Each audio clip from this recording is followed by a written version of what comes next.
কাফেররা মুমিনদেরকে বলে, কি বলে? আইয়ুল ফারিকাইন। আইয়ুন মানে কোনটি, ফারিক অর্থ দল, ফারিকাইন মানে দুই দল, এটা হলো দ্বিবচন। ফারিকুন মানে দল, ফারিকাইনি মানে দুই দল।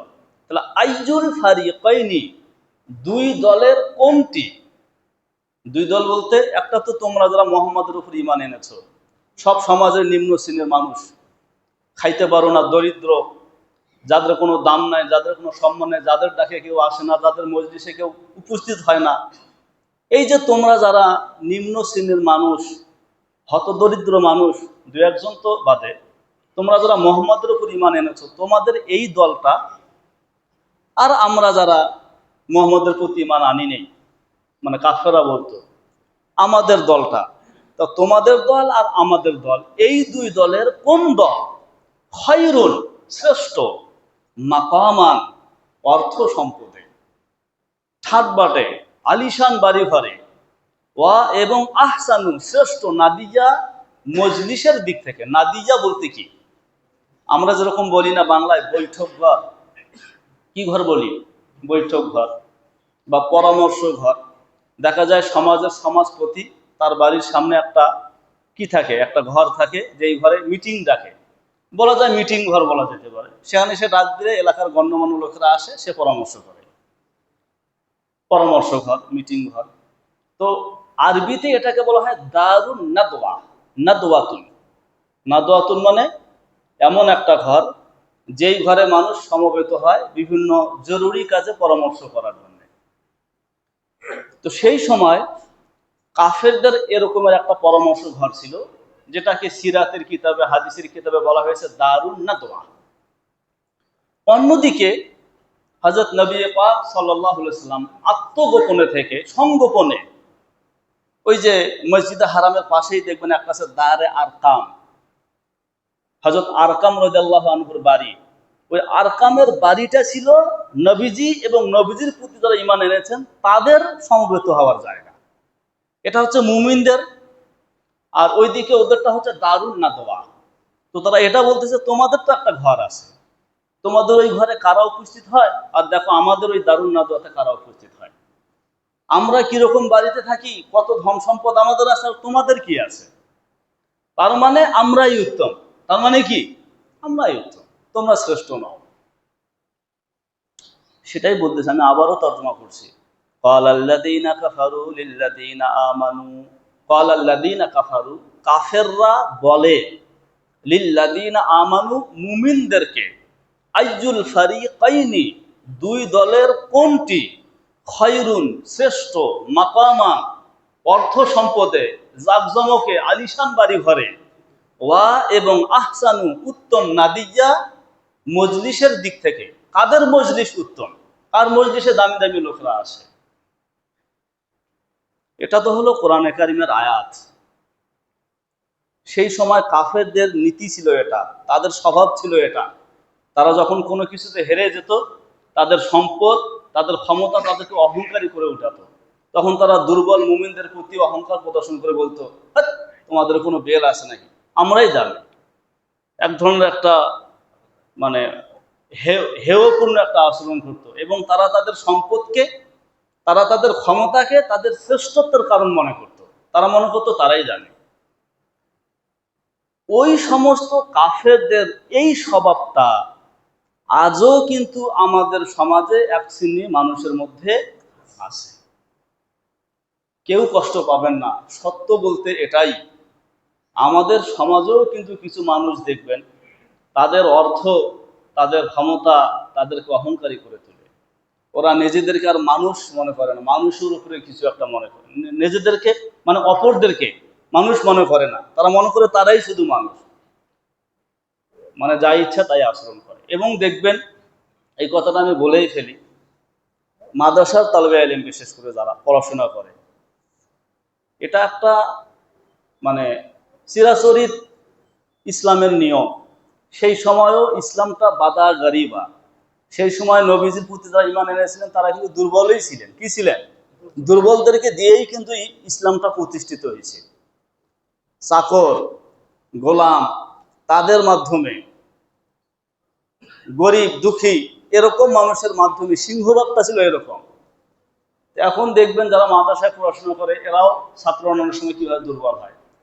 তো এদেরকে নানান ধরনের শব্দ তাদের দিকে কি করা হয়, ছড়া হয়, হয় না? হয় না? এগুলো মারাত্মক জিনিস। আপনি এই শব্দগুলো বলতেছেন না, সামনের আয়াত একটু কান পেতে শুনেন, দেখেন সেখানে আল্লাহ তাআলা কি লিখেছে, কি বলেছেন। যে তারা যে এই কথাগুলো বলে, এই কথাগুলো আমি লিখে রাখতেছি আরো বেশি শাস্তি দেওয়ার জন্য। এই কথাগুলো তাদেরকে শোনাবো, যে এই ধরনের কথা বলছিস না, এবার আয় খেলাটা বুঝ। খুব মারাত্মক বিষয়, মানে খুব বেশি পরিষ্কার করতেছি না, নিজেরাই বুঝে নেন এই ধরনের বিষয় আমাদের মধ্যে আছে কিনা। একটু অন্যরকম ভাবে তাদেরকে আমরা দেখি। এটা মূলত সেই সময়ের কাফেরদের স্বভাব ছিল। তাদের এই জিনিসটা এখনো আমাদের সমাজে কারো কারোর মধ্যে রয়ে গেছে।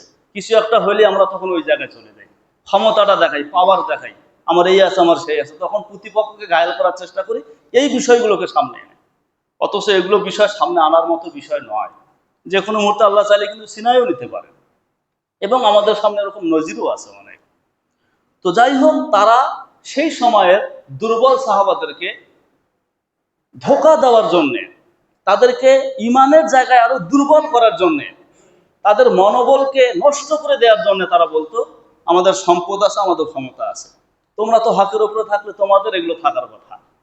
এটা কিন্তু এক ধরনের নিজেদের অহংকারী প্রকাশ, এগুলোকে সম্মানের মানদণ্ড নির্ণয় করা, অন্যদিক থেকে দুর্বল চিত্তের মুমিনদের ইমানের জায়গায় দুর্বলতা তৈরি করা। স্পষ্ট উত্তর আল্লাহর পক্ষ থেকে আসলো, কুল, হে রাসূল বলে দাও, তারা দেখে না, মান কানা ফি দালালা, পরের আয়াত, ওয়াকাম আহলাকনা ক্বাবলাহুম মিন কারনিন, আল্লাহ তাআলা বলছেন তারা কি দেখে না, কাম কি পরিমাণ, কত, শেষে যোগ হবে মিন কারনিন, মানে মিন কারনিনটা কামের সাথে যোগ হবে, ওয়াকাম মিন কারনিন, কত মানব গোষ্ঠীকে, আহলাকনা ক্বাবলাহুম, তাদের পূর্বে আমি ধ্বংস করে দিয়েছি, নিস্নাবুদ করে দিয়েছি, অথচ তারা ছিল, হুম তারা, আহসানু উত্তম ছিল, উন্নত ছিল, বেশি ছিল, আসাসান সম্পদের দিক থেকে, ওয়ারিয়ান ক্ষমতার দিক থেকে। তাহলে এরা যারা এসব কথা বলছে, এদের চেয়ে সম্পদও তাদের বেশি ছিল, ক্ষমতাও তাদের বেশি ছিল, তাদের রাজত্বের এরিয়াও বড় ছিল, এরপর আমি তাদেরকে কি করে দিয়েছি, ধ্বংস করে দিয়েছি। যদি এগুলো আমার নিকট সম্মানের মানদণ্ড হতো, তাহলে আমি কেন তাদেরকে ধ্বংস করে দিলাম? তার মানে এগুলো সম্মানের মানদণ্ড নয়। এরপর আল্লাহ তাআলা কি বলছেন দেখেন, কুল মান কানা ফিদ দালালাতি ফালিয়ামদুদ লাহুর রাহমানু মাদ্দা। এখানে আরেকটা মারাত্মক কথা বলছে, এই আয়াতটা বলি তারপরে কিছু কথা আমি বলবো। সেটা হলো, আমাদের সমাজে যারা অপরাধী হয়ে ওঠে, ওরা চূড়ান্ত পর্যায়ের অপরাধী কিন্তু একদিনে হয় না। হয় কি, সে দেখা যায় শুরুতে একটা অপরাধ করে, একটা গুনাহের কাজ করে, সেটা যে কোনো অন্যায় হোক, প্রথমবার করে তখন একটু ভয়ে ভয়ে, এরপরে একটু ভয় কমে আসে, সাহস বাড়ে, এরপরে আস্তে আস্তে দেখা যায় মানুষকে মারায়, তখন তার নেশা হয়ে যায়, কসাইয়ের মতো যেমন ইচ্ছা তেমন করে মারো, কোনো ভিতরে মায়া দয়া কাজ করে না, যে কোনো ধরনের অন্যায় তখন তার কাছে খুব স্বাভাবিক হয়ে ওঠে। তো এইরকম পর্যায়ে যখন হয়, আল্লাহ তাআলা বলছেন যে আসলে আমি তাদের গুমরাহি, তাদের ভ্রষ্টতাকে আস্তে আস্তে বাড়াতে থাকি। যখন তাদের মধ্যে ফিরে আসার মানসিকতা থাকে না, যখন তারা তওবা করে না, তো একটা গুনাহ করে যখন আরেকটা গুনাহ করে, তো তখন তৃতীয় আরেকটা গুনাহ করার মানসিকতা তৈরি হয়, চতুর্থ আরেকটা গুনাহ করার মানসিকতা তৈরি হয়, এভাবে তাদের গোমরাহি বাড়তে থাকে। একটা পর্যায়ে গিয়ে তারা যা ইচ্ছা তাই করে। হাদিসও একটা আছে তিরমিজি শরীফের, মানুষের যে কলবটা আছে এটা হলো একদম সাদা। এটা কি? সাদা, ধপধপে সাদা। যখন মানুষ একটা গুনাহ করে, একটা গুনাহের কারণে ওই কলবে একটা কালো দাগ বসে যায়, আর একটা করে আরো একটা দাগ বসে যায়, আরো একটা করে আরো একটা দাগ বসে যায়, যেভাবে যখন পুরো কলবটা কালো হয়ে যায়, তখন তার মধ্যে আর হেদায়েত কবুলের যোগ্যতাটাই থাকে না। সে তখন মানুষ রূপী শয়তান হয়ে যায়, যা ইচ্ছা তাই করতে পারে। তো আল্লাহ তাআলা বলছেন, কুল মান কানা ফিদ দালালা ফালিয়ামদুদ লাহু রাহমানু মাদ্দা। কুল, হে রাসূল বলে দাও, মান কানা ফিদ দালালা, মান যে ব্যক্তি কানা রয়েছে ফি দলালা গুমরাহির মধ্যে, গুনাহের মধ্যে, যারা একের পর এক গুনাহ করেই যাচ্ছে, জুলুম করেই যাচ্ছে, দুঃশাসন চালিয়েই যাচ্ছে, আল্লাহ তাআলা বলেন ফালিয়ামদুদ লাহুর রহমানু মাদ্দা, আল্লাহ তাআলা তাকে প্রচন্ড রকমের সুযোগ দান করে। কি দান করে? ঢিল দেয়, ঢিল। আরো মনে করে আমার কিছুই হবে না। আসলে এটা তার জন্য একটা মারাত্মক পরীক্ষা। আল্লাহ তাআলা তাকে ঢিল দেয় তার শাস্তিকে বৃদ্ধি করার জন্য। হাত্তা, পরিশেষে, ইদা রাআউ, যখন তারা দেখে, মা ইউআদুন, যার প্রতিশ্রুতি তাদেরকে দেওয়া হয়েছে, মানে যারা জালেম, যারা অপরাধী, যারা পাপী, তাদেরকে শাস্তি দেওয়া হবে। এই শাস্তির প্রতিশ্রুতি যে আল্লাহ তাআলা পাপীদেরকে দিয়েছেন, এটা যখন তারা দেখতে পায়, কিভাবে দেখতে পায়? ইম্মাল আযাব, হয়তোবা শাস্তিটাই দেখে, ওয়া ইম্মা সাআ, অথবা কিয়ামত সংঘটিত হতে দেখে। কিয়ামত সংঘটিত হলে তো পরে শাস্তির পালা। তো যখন তারা শাস্তি দেখে কিংবা কিয়ামত সংঘটিত হতে দেখে, আল্লাহ তাআলা বলেন ফাসায়ালামুন, তখন তারা অবশ্যই অবশ্যই জানতে পারবে, মান হুয়া শাররুম মাকানা ওয়া আযআফু জুনদা, মান, কে, শাররুন, খারাপ ছিল, দুর্বল ছিল, মাকানান, অর্থের দিক থেকে, ওয়া আযআফু, এবং দুর্বল ছিল, জুনদান, সৈন্যবাহিনীর দিক থেকে। আসলে সম্মান এবং সৈন্যের দিক থেকে কারা দুর্বল ছিল, কারা সবল ছিল, এটা তখন তারা সচক্ষে দেখতে পাবে। আসলেই সৈন্য এটা কি সম্মানের মানদণ্ড কিনা, ক্ষমতা এটা সম্মানের মানদণ্ড কিনা, সম্পদ এটা সম্মানের মানদণ্ড কিনা, এটা তারা সচক্ষে দেখতে পাবে। দেখবে যে তাদের ক্ষমতা কোনো কাজে আসতেছে না, তাদের সম্পদ কোনো কাজে আসতেছে না, তখন সত্যটা তাদের সামনে স্পষ্ট হয়ে যাবে। তাহলে এ পর্যন্ত 3টা আয়াত বললাম। এই 3টা আয়াত থেকে 2টা জিনিস স্পষ্ট হলো। একটা জিনিস তো হলো এই, যেটা কয়েকবার অলরেডি বলা হয়ে গেল, যে সম্পদ এবং ক্ষমতা এটা সম্মানের মানদণ্ড নয়। আল্লাহর নিকট সম্মানের মানদণ্ড হচ্ছে, শ্রেষ্ঠত্বের মানদণ্ড হচ্ছে তাকওয়া। এবার আসুন তাকওয়া সম্পর্কে একটা খোলাসা কথা বলি, একটু বিস্তারিত। তাকওয়াটা আসলে কি? এর আগে আর একটা জায়গায় আসেন। এই যে আমাদের আজকে শুক্রবারের দিন গেছে, খুব মনোযোগ দেন এই কথাটা। একটা শুক্রবার যায়, আবার কি ওই শুক্রবারটাই আসে নাকি নতুন আর একটা শুক্রবার আসে? একটা জুমা গেলে নতুন আর একটা জুমা আসে। এমন খুব কম নতুন জুমা আসে যেই জুমার আগে, বিগত জুমার পরে, মাঝখানের দিনগুলোতে কোনো না কোনো নতুন ইস্যু তৈরি হয় না। কথা বলছেন না? প্রতি শুক্রবার আসে, দেখবেন যে মাঝখানে নানান ধরনের বিষয় সামনে আসে। তার মানে সপ্তাহান্তে যেই জুমাটা আসে, নানান ধরনের ঘটনা প্রবাহের মধ্য দিয়ে, নানান ইস্যুর মধ্য দিয়ে একটা সপ্তাহ পার হয়, নতুন একটা শুক্রবার আসে। যে কারণে দেখবেন খতিব সাহেবগণ অনেকেই তারা এই ইস্যুগুলোকে সামনে এনে, এই বিষয়গুলোকে সামনে এনে কোরআন হাদিসের আলোকে কি বলে থাকেন, জুমার মেম্বার থেকে কথা বলে থাকেন যে এই একটা জিনিস আসলে কোরআন বা সুন্নাহ কি বলে। আমি মনে করি এটা জরুরি জিনিস, কিন্তু তার চেয়েও বেশি জরুরি আমার কাছে যেটা মনে হয় সেটা হলো, এই যে নানান ধরনের অপ্রীতিকর ঘটনাগুলো ঘটছে, অপরাধমূলক নানান ধরনের ঘটনা যে ঘটছে, বিভিন্ন ধরনের ইসলাম বিদ্বেষী যে ইস্যুগুলো তৈরি হচ্ছে, এগুলোর আসলে পিছনের কারণটা কি, এগুলো কেন হচ্ছে, সেই কেনটা, সেই মূল কারণটা তুলে ধরা, মানুষকে সেই জায়গায় আনার চেষ্টা করাটা আসল জিনিস। কারণ যতগুলো ঘটনা ঘটছে, এগুলো সবগুলো হচ্ছে প্রাসঙ্গিক। এগুলো কি এক একটা জুজি বিষয়, একটা প্রাসঙ্গিক বিষয়।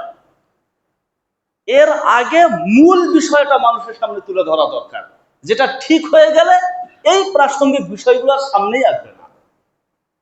যেমন ধরুন একটা উদাহরণ দেই, যদি কারো দেখা যাচ্ছে যে বারবার শরীরে জ্বর আসছে, বা জ্বরটা দীর্ঘদিন পর্যন্ত ছাড়ছে না, তখন ওই রুগী, ওই জ্বরওয়ালা ব্যক্তি যদি কোনো ডাক্তারের কাছে যান, তাহলে ডাক্তাররা কি দেয়? পরীক্ষা নিরীক্ষা দেয় না? এই যে ডাক্তার সাহেব যে পরীক্ষা নিরীক্ষাটা দিলেন, আসলে কেন? একটা জ্বরের তো ওষুধ আমরা জানি, প্যারাসিটামল আরো কি কি আছে, লিখে দিলে তুই দিতে পারতো। পরীক্ষা নিরীক্ষাগুলো দেওয়ার পিছনে মূল কারণ হলো, আসলে কেন তার জ্বরটা ছাড়ছে না, এটা ভিতরের কারণটা কি, এর উৎস মূলটা কি, সেটাকে চিহ্নিত করতে চায় একজন ডাক্তার। তো যখন একজন ডাক্তার মূল কারণটা চিহ্নিত করতে পারে এবং সেই হিসাবে ওষুধ দিয়ে একজন রোগীকে সেরে উঠাতে পারে, তো তখন সে হয় একজন সফল ডাক্তার। তাহলে একজন সফল ডাক্তারের কাজ হচ্ছে রোগের উৎস মূলটা নির্ণয় করা, কিসের কারণে এই রোগটা তার মধ্যে বারবার আসতেছে। তো এই যে যতগুলো ঘটনা দেখবেন, এই যে ঘটনাগুলো বিভিন্ন ধরনের ইস্যু, এগুলোর পিছনেও কিন্তু একটা মূল বিষয় আছে। যদি এটাকে আমি সংক্ষেপে বলি, সেটা হলো পূর্ণাঙ্গ ইসলামের অনুশাসন না থাকা। বলেন তো, পূর্ণাঙ্গ ইসলামের অনুশাসন না থাকা এটাই কারণ, একমাত্র কারণ এত সব কিছুর পেছনে। যদি আমার ব্যক্তি জীবন থেকে শুরু করে পরিবার, সমাজ এবং রাষ্ট্র পর্যন্ত সর্বস্তরে যদি পূর্ণাঙ্গ ইসলামী অনুশাসন মেনে চলা হয়, পূর্ণাঙ্গ ইসলামের যদি প্রতিফলন ঘটে, তাহলে এসব কিছু আর আসবেই না সামনে। এটা না থাকার কারণে দেখবেন নানান ধরনের অপরাধ, মানুষকে অন্যায়ভাবে হত্যা করে যাচ্ছে। তাহলে বলুন তো, যখন কেউ কাউকে অন্যায়ভাবে হত্যা করে, তখন ওই কাজে কি তার মধ্যে ইসলামের অনুশাসন আছে? ইসলাম কি কখনো বলে কাউকে হত্যা করার জন্য? নাই। আরো যতগুলো ঘটনা আছে, ইদানিং যেমন একটা ইস্যু তৈরি হয়েছে স্কুলে, মানে শিক্ষা প্রতিষ্ঠানগুলোতে, জানেন আপনারা সবাই, সেখানে সঙ্গীত এবং নাচের শিক্ষক নিয়োগ দেওয়ার একটা প্রজ্ঞাপন জারি করছে কিনা? আমাদের মতো মুসলমানরা সেখানে কিন্তু আছে, যারা এই প্রজ্ঞাপনটা জারি করছে, যারা এই দাবিটা তুলছে। আবার এই প্রজ্ঞাপনটা যেন বাতিল করা হয়, এজন্য ইসলামপন্থী যারা সত্যিকারের মুসলমান, তারা আবার মাঠে নেমেছে, তারা জোর দাবি জানিয়েছে যে কোনো মূল্যে যেন এই প্রজ্ঞাপনটা বাতিল করা হয়। এখন আবার এসে এক পত্রিকায় দেখলাম, প্রথম আলোতে, গত সোমবারে মনে হয় নিউজ এটা, সেখানে আবার 51 জনের একটা আপনার কি দিছে মতামত সেখানে ব্যক্ত করছে। তারা এরকমের লিখছে, মানে এই প্রজ্ঞাপন বাতিলের দাবি যারা জানাইছে, তাদের এই দাবি জানানোটাকে এইভাবে উপস্থাপন করা হয়েছে যে এটা নাকি জুলাই অভ্যুত্থানের সফলতায় বিভক্তি তৈরির অপপ্রয়াস। আবার কেউ ফিরে একটু আগায় গিয়ে বলছে যেটা হলো জুলাই অভ্যুত্থানের আকাঙ্ক্ষার বিপরীত। আবার আরেকটু আগায় গিয়ে বলছে যদি এভাবে তারা চলতে থাকে, পরিণাম শুভ হবে না। কি হবে না? ভালো হবে না। আমি বলি এই কথাগুলো যারা বলতেছে, ওই প্রজ্ঞাপন যারা জারি করছে, আরো সবকিছু মিলে যাই হচ্ছে ইসলাম বিরোধী, এই সব কিছুর পেছনের কিন্তু কারণটা হলো ওই পূর্ণাঙ্গ ইসলাম অনুশাসন না থাকা। থাকলে এরকম প্রজ্ঞাপন জারিও করতো না, এটা বাতিলের জন্য দাবিও উঠানোর দরকার হতো না, আবার এটাকে কেন্দ্র করে এই মন্তব্যগুলো আসতো না। আশ্চর্যের বিষয় দেখেন, নাচ গান মানে কি? একটু আমোদ ফুর্তি, তাই না? একটু কি আমোদ ফুর্তি। কোরআন সুন্নাহের আলোকে এটা স্পষ্ট নিষেধ, গান বাজনাকে পরিষ্কার নিষেধ করা হয়েছে। এগুলো পরকাল সম্পর্কে মানুষকে গাফেল করে তোলে। কিন্তু আমি বলি দেখেন, যখন একটা মানুষ কণ্টকাকীর্ণ বিপদ সংকুল একটা লম্বা পথ পাড়ি দিয়ে যখন কোনো মুসাফিরকে তার গন্তব্যে পৌঁছতে হয়, ওই মুসাফির কি কখনো তার সফরে আনন্দ বিনোদনের কল্পনাও মাথায় আনে? ভাই কথাটা বোঝেন নাই? তাকে তার গন্তব্যে পৌঁছতে হবে, কথাগুলো বুঝতে হবে, রসকস না থাকলেও বোঝা লাগবে। তার মাথায় তো প্রতিনিয়ত এই জিনিসটা কাজ করতেছে যে আমি আমার গন্তব্যেই পৌঁছতে পারবো কিনা। যদি পৌঁছতে না পারে আমি ধ্বংস হয়ে যাব, শেষ হয়ে, আমার জীবন শেষ হয়ে যাবে, ধ্বংস হয়ে যাব। তো তখন তার মধ্যে সবসময় কাজ করে কিভাবে গন্তব্যে পৌঁছতে পারে। সে এই রাস্তায়, এই বিপদ সম্পন্ন রাস্তায় সে আমোদ ফুর্তির চিন্তাও মাথায় আনে না। আরো একটু সহজ করে যদি বলি, মনে করেন একজন ব্যবসায়ী, সে কোনো দূরের বাজারে গেছে, অনেক টাকা দিয়ে দামি দামি সে পণ্য ক্রয় করেছে। এখন সে ওগুলো নিয়ে যখন তার ব্যবসা প্রতিষ্ঠানে আসবে, মাঝখানে বিশাল একটা মরুভূমি, সেখানে হিংস্র বাঘ আছে, সন্ত্রাসী আছে, দস্যু আছে, বিভিন্ন জায়গায় উৎপত্তি তারা আছে, যে কোনো ভাবে তারা ওগুলো ছিনাই নিতে পারে। এইরকম অবস্থায় এই ব্যবসায়ী তার এই মূল্যবান সম্পদগুলো নিয়ে ওই বিপদ সংকুল পথটা কিভাবে পাড়ি দিবে, কতটা সতর্কতার সাথে, কতটা মানে সতর্কভাবে সে ওই রাস্তা পাড়ি দিয়ে গন্তব্যে যাওয়ার চেষ্টা করবে। সে তো ওই সফরে বাড়তি এতটুকু চিন্তা করবে যতটুকু হইলে পরে সে তার গন্তব্য পর্যন্ত পৌঁছতে পারে, এর বাড়তি সে কিছু করবে না, করবে বাস গন্তব্য পর্যন্ত পৌঁছতে যতটুকু দরকার তার ফিকির অতদূর পর্যন্ত প্রসারিত হবে, এরপরে না, অনেক কিছু করার সে চিন্তাই করবে না। ভাই, আমরা প্রত্যেকেই এক একজন মুসাফির। অনেক লম্বা বিপদ সংকুল পথ আমাদেরকে পাড়ি দিতে হবে সবচেয়ে দামি একটা সম্পদ নিয়ে। কি সম্পদ সেটা? যারা নিজেদেরকে বলে মুমিন, প্রত্যেকটা মুমিনের হৃদয়ে যে ঈমান, এই ঈমানটা হচ্ছে সবচেয়ে দামি সম্পদ। এর চেয়ে দামি সম্পদ আর পৃথিবীতে হতে পারে না। কি বলেন আপনারা, হতে পারে? সবচেয়ে দামি সম্পদ এই ঈমান। এই ঈমান দামি সম্পদটা নিয়ে একজন মুসাফিরকে, একজন মুমিনকে একটা লম্বা বিপদ সংকুল পথ পাড়ি দিয়ে গন্তব্য পর্যন্ত পৌঁছতে হবে। গন্তব্যে পৌঁছা পর্যন্ত এই সম্পদ তার কাছে থাকতে হবে কিনা? আমাদেরও এই সম্পদটা কিন্তু ছিনায় নেওয়ার মতো কি আছে, অনেক সন্ত্রাসী দস্যুরা পথে পথে বসে আছে। সেটা কি? মনে করেন আমার নকশানিয়াত, এটা হলো আমার একটা শত্রু, একটা দস্যু। সে চায় আমার ইমানকে ছিনাই নিতে, আমাকে বিপদগামী করতে। আমার নেতৃত্বের লোভ লালসা, এটা আর এক দস্যু, সে আর এক জায়গায় বসে আছে। আমার দুনিয়ার মোহ, অর্থের লোভ আর এক জায়গায় বসে আছে। ইবলিশ শয়তান আর এক জায়গায় বসে আছে।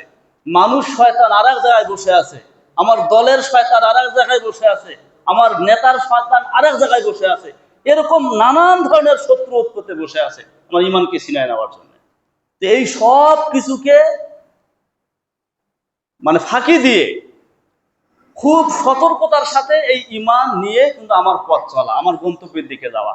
কাজেই এই দুনিয়াতে আমার বাড়তি এদিক সেদিক চিন্তা ভাবনা, আনন্দ ফুর্তি, যেগুলো আমাকে পরকাল সম্পর্কে গাফেল করে তোলে, এগুলোর কল্পনায় অন্তত এরকমের একজন মুমিন মুসাফির চিন্তাই করতে পারে না।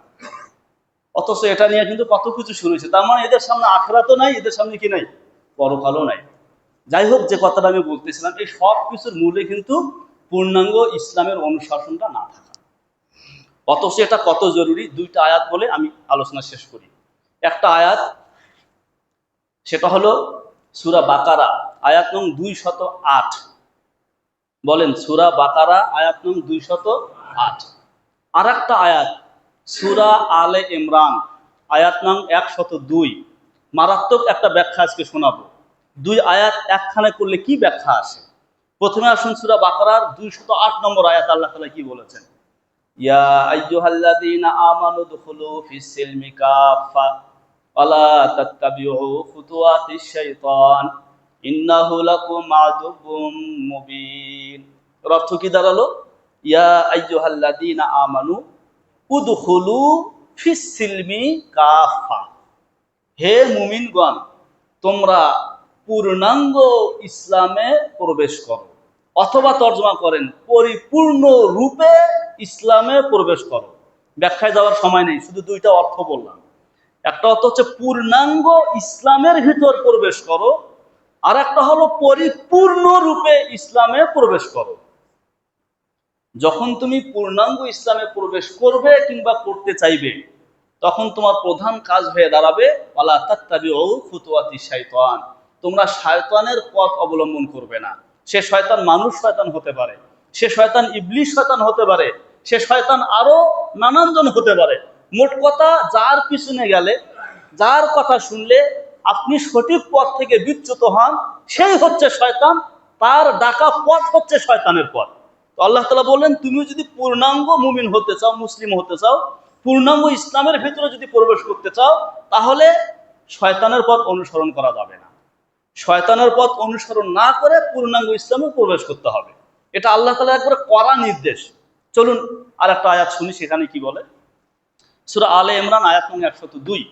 সেখানে আবার আল্লাহ তাআলা বলছেন, ইয়া আইয়ুহাল্লাযীনা আমানুত্তাকুল্লাহা হাক্কা তুকাতিহি ওয়া লা তামুতুন্না ইল্লা ওয়া আনতুম মুসলিমুন। আজীব দুইটা আয়াত, আজীব দুইটা আয়াত। এখানে আবার আল্লাহ তাআলা কি বললেন? হে মুমিনগণ, ইত্তাকুল্লাহ হাক্কা তুকাতিহি, তোমরা আল্লাহকে ভয় করো যেমন ভয় করার দরকার। এখানে অনেক লম্বা কথা আছে। ওয়ালা তামুতুন্না ইল্লা ওয়া আনতুম মুসলিমুন। দেখো, পরিপূর্ণ মুসলিম না হয়ে তুমি মৃত্যুবরণ করবে না। অর্থাৎ তোমার মৃত্যু যেন পূর্ণাঙ্গ ইসলামের উপরে হয়। তাহলে এখন এই আয়াত, সূরা বাকারার আয়াতটা, সূরা আলে ইমরান আয়াতটা একসাথে করেন। সূরা বাকারার আয়াতের নির্দেশনা হলো পূর্ণাঙ্গ ইসলামে প্রবেশ করো, আর সূরা আলে ইমরানের আয়াতের নির্দেশনা হলো মুসলমান না হয়ে, পূর্ণাঙ্গ মুসলমান না হয়ে তুমি মরবে না, মৃত্যুবরণ করবে না।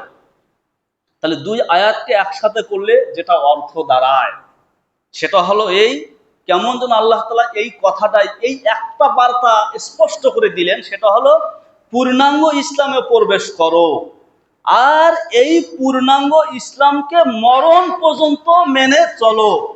তার মানে পূর্ণাঙ্গ ইসলামে প্রবেশ করার পরে যখন তোমার প্রতিটা ক্ষণ, প্রতিটা দিন এই পূর্ণাঙ্গ ইসলাম মানার মধ্য দিয়ে কাটবে, তখন তোমার মরণটা আসবে পূর্ণাঙ্গ ইসলাম মানার হালতে, তখন তোমার মরণ হবে পূর্ণাঙ্গ ইসলামের উপরে, পূর্ণাঙ্গ ইসলামের উপরে। তার মানে এখানে কড়া বার্তা, সেটা হচ্ছে এই পূর্ণাঙ্গ ইসলামে প্রবেশ করতে হবে এবং সেটাকে মরণ পর্যন্ত মেনে চলতে হবে। দুই আয়াতের এটাই ব্যাখ্যা, চূড়ান্ত ব্যাখ্যা এটা। তাহলে পূর্ণাঙ্গ ইসলামে প্রবেশ করতে হবে, এক দুই দিনের জন্য নয়, মৃত্যু আসা পর্যন্ত। তো মৃত্যু আসা পর্যন্ত যে লোকটা পূর্ণাঙ্গ ইসলামকে মেনে চলবে, তার মৃত্যুটা আসবে কোন হালতে? পূর্ণাঙ্গ ইসলাম মানার হালতে। আর এটাই আল্লাহ তাআলা বলেছেন, তোমার মৃত্যু যেন পূর্ণাঙ্গ ইসলামের উপরে হয়। এখন আসুন, আমার মূল কথা কিন্তু শুরু হয়েছিল তাকওয়া থেকে। যোগসূত্রটা দেখেন কিরকম। এই যে পূর্ণাঙ্গ ইসলাম মেনে চলা মৃত্যু পর্যন্ত, এইটা কোনোভাবেই সম্ভব নয় তাকওয়া ছাড়া। কি ছাড়া বলেন তো? তাকওয়া ছাড়া এটা সম্ভব নয়। আপনার পুলিশ বাহিনী দিয়ে, প্রশাসন দিয়ে কোনোভাবেই মানুষকে সংশোধন করা, গঠন করা এটা সম্ভব না। সর্বোচ্চ একটা মানুষের বাহির সংশোধন করতে পারে প্রশাসন, খুব কড়া যদি হয়, ঘুষ না খানেওয়ালা যদি প্রশাসন হয়, তাহলে সর্বোচ্চ একটা মানুষের বাহির সংশোধন হইতে পারে। কিন্তু যেই জায়গায় প্রশাসনের উপস্থিতি নাই, যেমন আপনার ঘরের ভিতরে একান্তে, সেখানেও কি প্রশাসন আছে? সেখানে আপনাকে সংশোধন করবে কোন প্রশাসন? অথবা যেই প্রশাসনকে আপনি ভয় করছেন তার চেয়ে বড় কোনো প্রশাসনের সাথে যদি আপনার হাত থাকে আর আপনি যদি সেটার অপব্যবহার করেন, পারবে আপনাকে সংশোধন করতে? তাহলে আপনার গোপন এবং আপনার প্রকাশ্য সব মিলে আপনাকে সংশোধন করতে পারে তাকওয়া। কি তাকওয়া? তাকওয়া মানে কি? আমি তিনটা শব্দ এখানে বলি, শেষ করে দিচ্ছি, আমার সাথে সাথে আপনারা বলেন। তাকওয়া মানে আল্লাহর ভয়। কোন দেখি, তাকওয়া মানে কি? তাকওয়া মানে আল্লাহর শাস্তির ভয়। বলেন, তাকওয়া মানে? তিন, তাকওয়া মানে আল্লাহর সামনে জবাবদিহিতার ভয়। কয়টা জিনিস হয়েছে? আবার বলেন। এক নম্বরে তাকওয়া মানে কি? দুই, তাকওয়া মানে আল্লাহর শাস্তির ভয়। তিন, তাকওয়া মানে আল্লাহর সামনে জবাবদিহিতার ভয়।